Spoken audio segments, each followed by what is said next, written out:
Hello everyone, welcome and thank you for joining. Today we are going to be talking about Pluto entering Aquarius, the sign of Aquarius, and the world events that are happening currently and that I believe will happen due to this transit. This is a 20-year transit. Pluto moved from the sign of Capricorn into the sign of Aquarius on November 19th, 2024. I'm currently in December, so this is about a little less than a month from when that happened. So why am I talking about it right now? Is it still relevant? Yes, absolutely it's still relevant. This is a 20-year transit. Pluto is the slowest moving planet to transit through a sign. So for reference, Earth takes about a month to transit from one sign to another. Pluto takes 15 to 20 years. So it's been in Capricorn for the past 15 years and is now in Aquarius, finally. It went into Aquarius in February and then retrograded back into Capricorn and then went direct all the way through from like March or something until November. So it's finally reached Aquarius. It has left Capricorn for the last time in our lifetimes, I'm sure, unless you are immortal, which I'm not. So the last time in my lifetime, Pluto is never going to be Capricorn again. What does all this mean? So Pluto is the planet of death and rebirth and transformation. It's the planet of the underworld. All very, very intense energies. So to have an intense planet like that, and especially one that takes so long to move through a sign, it's a big deal. It's a huge deal when it moves through a sign, when it moves into another sign. So being in the planet of Capricorn, Capricorn being the sign of materialism, the sign of power, the sign of kind of systems. Capricorn is a controlling sign, and it's all about capital and public image and money. Power, more than anything, power. And Aquarius is a sign of community, a sign of renewal, a sign of transformation. Humanitarianism, not transformation, I apologize. A sign of humanitarianism and innovation and technology. So, going from a sign like Capricorn into a sign like Aquarius for a planet like Pluto is a huge shift. So if we look at our current atmosphere and the past 15 years, what has our nation's governments been about? I mean, they've kind of always been about this, but maybe it's just because I'm alive during this time, but it's very much about power. It's very much about money. It's very much about greed. It's not about the people. And the government is supposed to work for the people. They're supposed to represent us. They're supposed to they're supposed to give us what we're asking for, what the people are demanding. And that's what democracy is it not? That's what the United States government is supposed to do, at the very least. But this government and so many throughout the globe are about power and what they can gain for themselves, not what they can do for the people. So I think with Pluto going into Aquarius, we're now looking at what do the people want? And I don't know if that's going to be coming from our governments. It may not. It may be the people are in charge now. Who knows? I mean, anything can happen with this huge transit, and it's 20 years. I think if we look at what's happening in the United States right now, look at our political climate. Trump has just been elected into presidency, and he will be officially president next month. This has a lot of people in fear, very scared, and it is a scary time. And I want to take this time right now to say I'm not negating the fact that it is going to be a scary time. I am not invalidating anyone's feelings for their fear, for themselves, for their lifestyle, for their rights. I'm not going to invalidate any of that. It's going to be a scary time, and there could be a lot taken away from us. But I think that's the point. I think that's kind of the point of this transit, right? We are being forced to stand up for ourselves, for our rights, for our people, for all people. If you even look at what's going on across the globe, in the Middle East, people are seeing so much damage happening. Stuff like this has been happening for a long time, but the people are actually caring now, especially in this country, in the United States. People are caring. Part of it is social media. Part of it is the ability to actually see what's going on and not be flooded with US media propaganda. So here's what I think about the transit, about what's happening. I think that this time, this presidency, possibly even the next presidency, these next 4 to 8 years are going to be a catalyst for change. So what does that mean? I mean, look at how enraged people are that Donald Trump was elected again. I mean, a lot of people feel vindicated. A lot of people are terrified. There is such a huge divide in this country. Huge divide.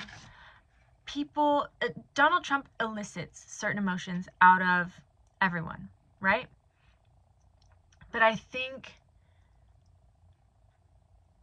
if Kamala Harris were to have been elected, the people who are fearing for their rights being taken away would not be fearing anything.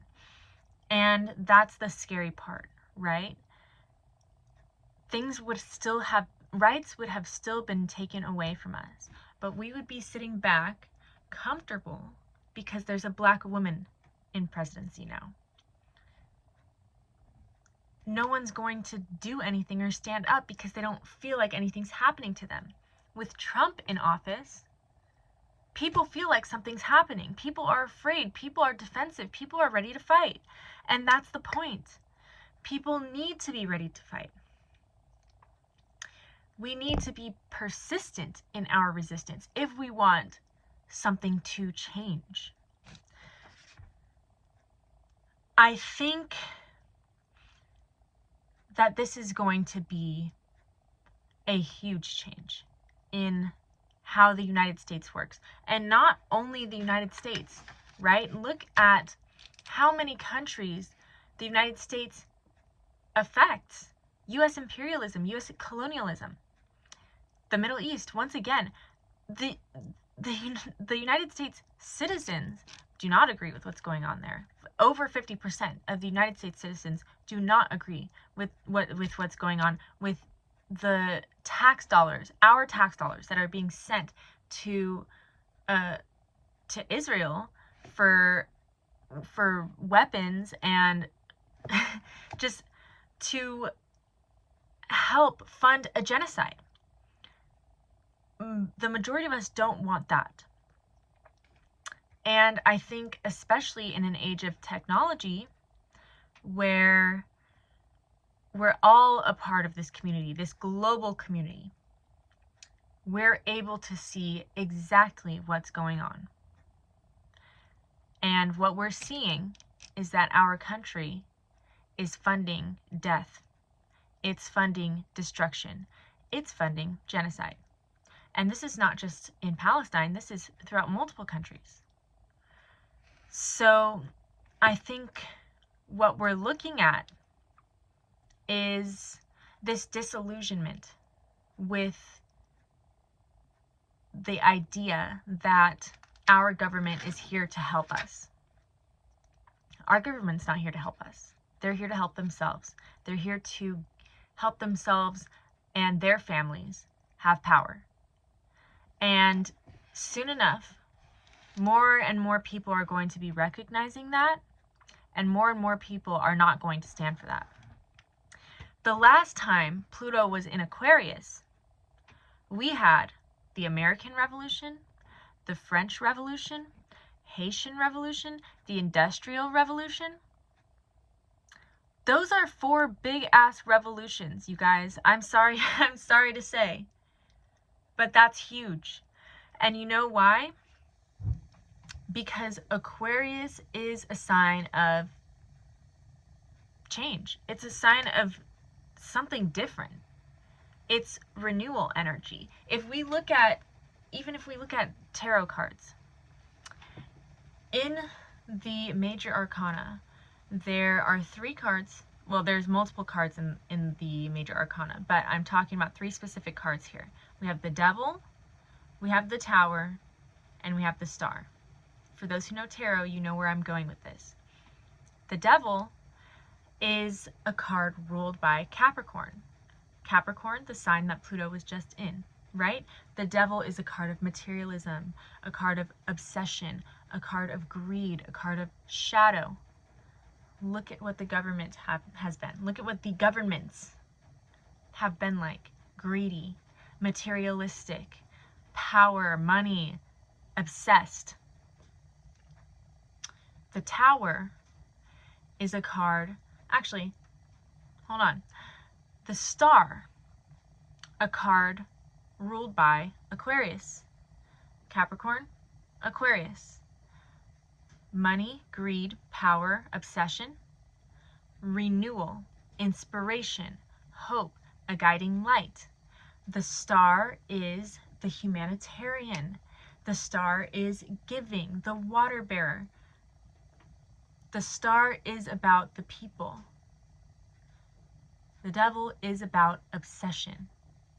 And the Tower, in between these two, is breaking things down.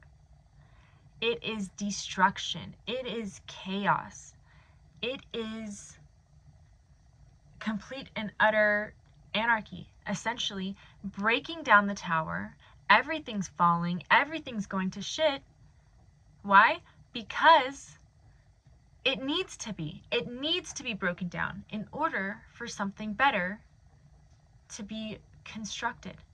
And that's what the Star card is. It's renewal after this destruction. And so what I think is that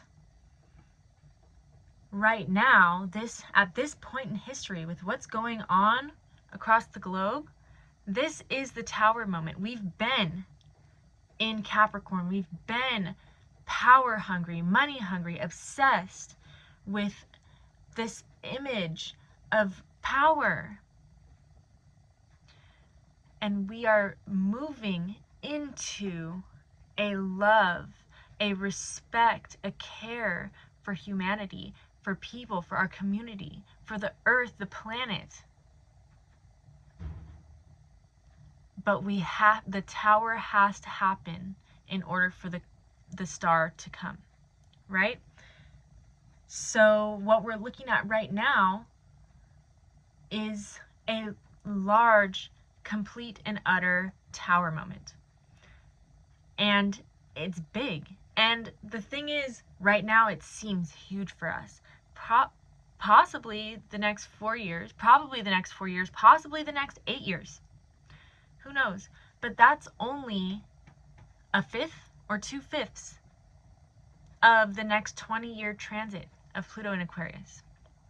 So it is, and I am once again not going to negate the fact that there is going to be a lot of pain. There is going to be a lot of destruction. The Tower is a card of destruction. It's a tough card to get. It's a brutal truth and a brutal reality that things are going to fall. It's rock bottom before you start getting back up there, right?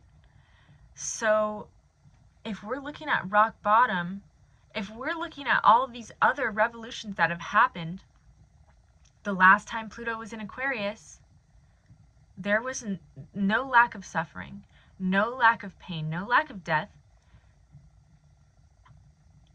Things had to happen in order for something better to come. And once again, I'm not saying that this is something we want. We don't want to have to go through this in order for something better to come. But we're at a point now where there's no other option. The people in power laugh at us. They don't care about us. Actually, what they do is divide us. Their goal is to keep us fighting with each other, so we never look up at them. We're down here, they're up here, and we're not seeing this divide because we're just fighting with each other. Liberals, conservatives, Democrats, Republicans, left, right, black, white, Arab, Mexican. We're fighting with each other, but we're all in the same spot. And that's what the point is. The point is to keep us in this spot so we never see, to keep us in this spot fighting each other so we never see that they are the ones that we should be fighting. A lot of us know this. And once more people recognize this, once the collective recognizes this, that it was never about you versus me, it was always us as a collective versus them, the people in power.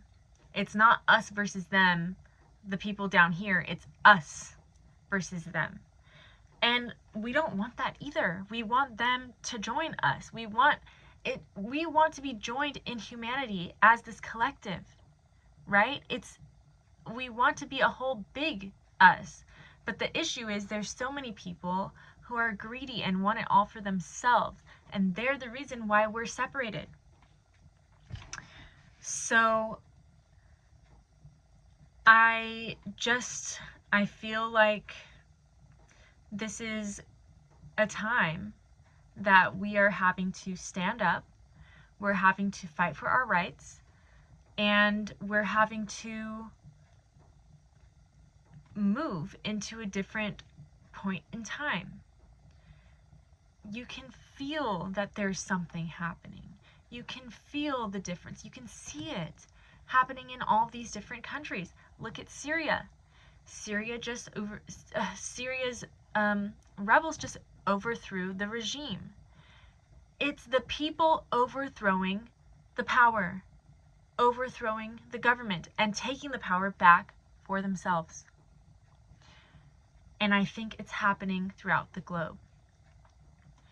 So my hope is that this does not leave any of us hopeless or feeling like, well, it's going to happen anyways, so what am I to do? Or anxious about war. All we can do is our best every day. Join a community. Look into your heart. Look into your soul. Think about something that really sits with you.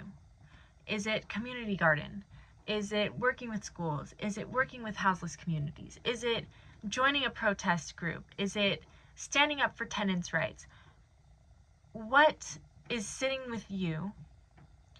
Join an organization. Join a group that is fighting for the betterment of humanity, for the betterment of community. Take a stand against the people in power. You're not helpless.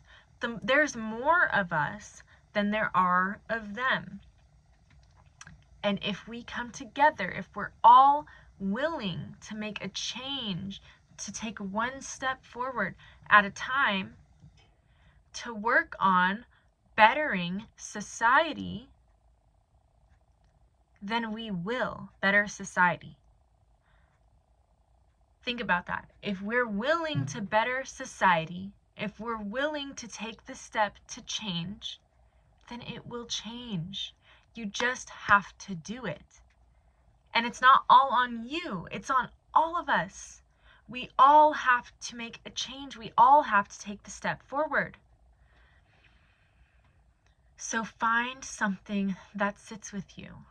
Find a group and join it, because that's all you can do right now. And educate yourself. Educate the people in your life. Look at what's happening in the different countries. Look at what's happening politically. Look at what has happened politically. Look at where you want to go. What are your morals? What is your philosophy? What do you want for yourself? What do you want for your children, for your grandchildren, for this earth, for the collective? What do you want? Join a group that takes a step into that direction of where you want to see this world being. And understand that when shit hits the fan, if we stand together, we will make it through. So thank you guys so much for joining me today. I hope you all have a beautiful day or night whenever you're watching, and I hope to see you again soon.